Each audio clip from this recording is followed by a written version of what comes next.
Hi, I'm Jake Wells. I'm Ben Cohen, and you're watching Tiger Talk. This is the news for the week of April 7th, 2021.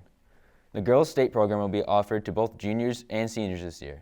The program will run from June 12th to June 18th at Stonehill College. Details have not been finalized at this time. The link for the Google form to be filled out will be shared on the screen. Please note that you must also submit an essay in a separate document. You can share it with Mrs. Crowley via email or drop it off in the main office. Any application that does not have an essay will not be considered. The deadline is this Friday. OA Drama Club is ready for its fully remote production of The Monologue Show this upcoming weekend. The show will be performed live via Zoom tomorrow through Saturday at 7 p.m. with a matinee production on Sunday at noon. All are welcome to attend. The show poster can be accessed via this link, and a scannable QR code can be found posted all over the school. In order to see the show, save these links to access the show lobby with specific instructions for how to watch the show. Here's the weather for the next 5 school days. Today is mostly sunny, high of 55, low of 45. Tomorrow is mostly sunny, high of 56, low of 40. Friday is mostly sunny, high of 61, low of 42. Monday is partly cloudy, high of 58, low of 42. And Tuesday is partly cloudy, high of 61, low of 45. With your weekly news update from the Daily Olivian, here's Mia Adams. Hi, I'm Mia Adams with the Daily Olivian, and these are your top stories of this week.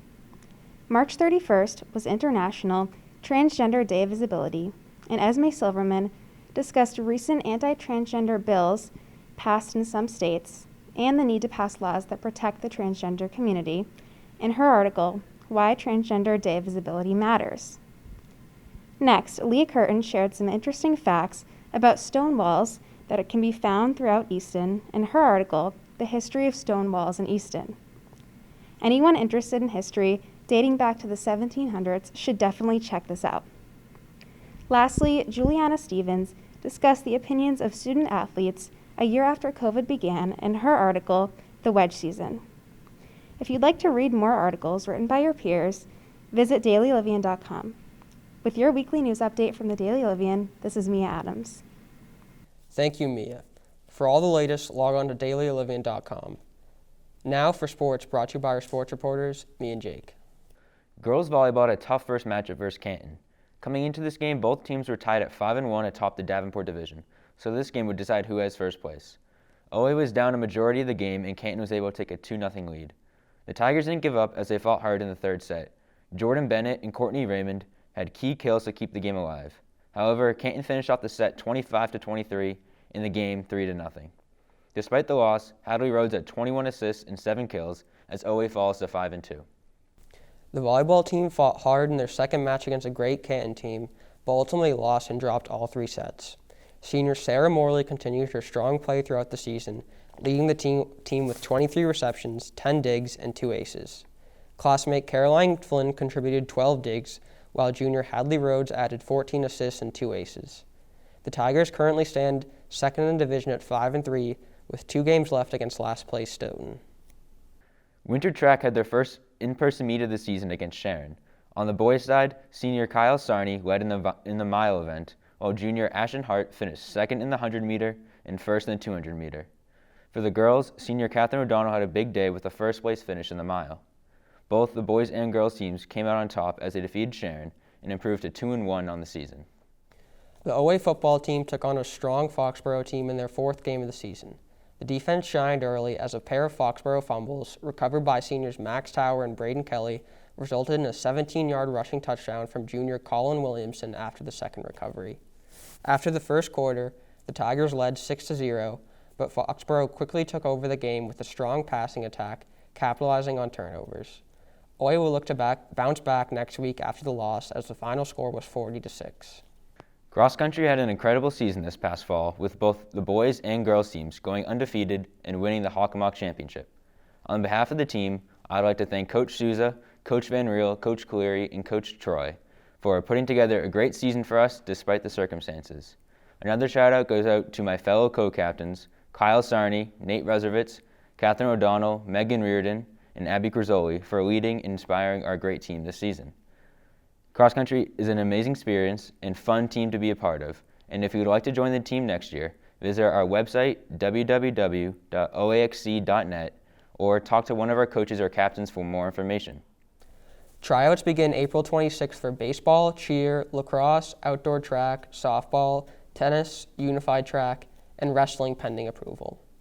Parents and guardians must complete online registration.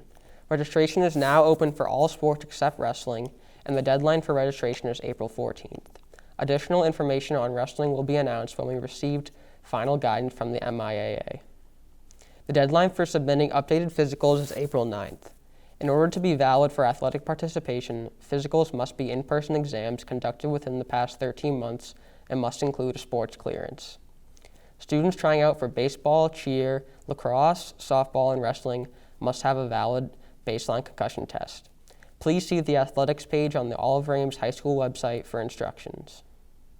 If you have questions about the status of your physical or baseline concussion test, please email Mrs. Flavin, Athletic Department Secretary, at her email mflavin@easton.k12.maus. Updated physicals can also be sent to Mrs. Flavin at her email address. Now for this week's birthdays. Happy birthday to Jack Maggot, Grace Simone, Dean DiMarino, Catherine McCormick, Dylan Rice, and Emma Varela. Have a great week, everyone. Hello, everybody. My name is Heather Moorcock, and I'm a senior here at Oliver Ames High School. I am the standing president of a nonprofit organization called Project Green School's National Youth Council, which has led me to where I am today. I am currently enrolled in Oliver Ames's senior project class, where I have had the opportunity to create a vision that I hope to implement within the school district. Currently, I am working on creating and generating the funds for an outdoor classroom right here where I'm standing in this courtyard. This courtyard is conveniently located across from the library, and within the next month, I hope to transform it into a beautiful functioning space. This space will enhance the community's sustainable development pursuit and will also enhance student physical and mental health. The construction of this outdoor classroom will be completed by the beginning of June at the latest. The classroom will function as a space which not only teaches students the importance of fostering a respectful relationship with the environment, but it will also be a breeding ground for creativity and mutual respect. With your generous contribution, the students at Oliver Ames for years to come can benefit from my senior project. There are 4 ways which you as a community member can make a contribution to my senior project. The first of which being a monetary donation, which can be made by sending funds directly to Oliver Ames High School at 100 Lothrop Street, Easton, MA 02356, or by Venmoing me at Heather-Moorcock, MORECOCK. I ask that all checks and Venmo payments be made out to Oliver Ames Environmental Society with the memo of outdoor classroom. The second way you can make a contribution is by going to www.boonesupply.com/thinkinginsunlight. At this website, you can make a purchase, and a percentage of this purchase will go towards creating my outdoor classroom. The third way which you can support my project is by going to the Beanery on Washington Street, a local business which has teamed up with me to have a fundraiser in order to help the development of my senior project. Through the week of the 12th through the 18th, we will be hosting a fundraiser where you can go and purchase the sunlight. So go get a sip of sunlight from the 12th to the 18th at the Beanery on Washington. Finally, if you are a local business craftsman, or anybody who works with any trade, please donate volunteer hours or any materials to my senior project. And I thank everybody who would like to make a contribution in advance. Without you, this project wouldn't be possible. Thank you so much. Thanks for watching this week's episode. We'll see you next time on Tiger Talk.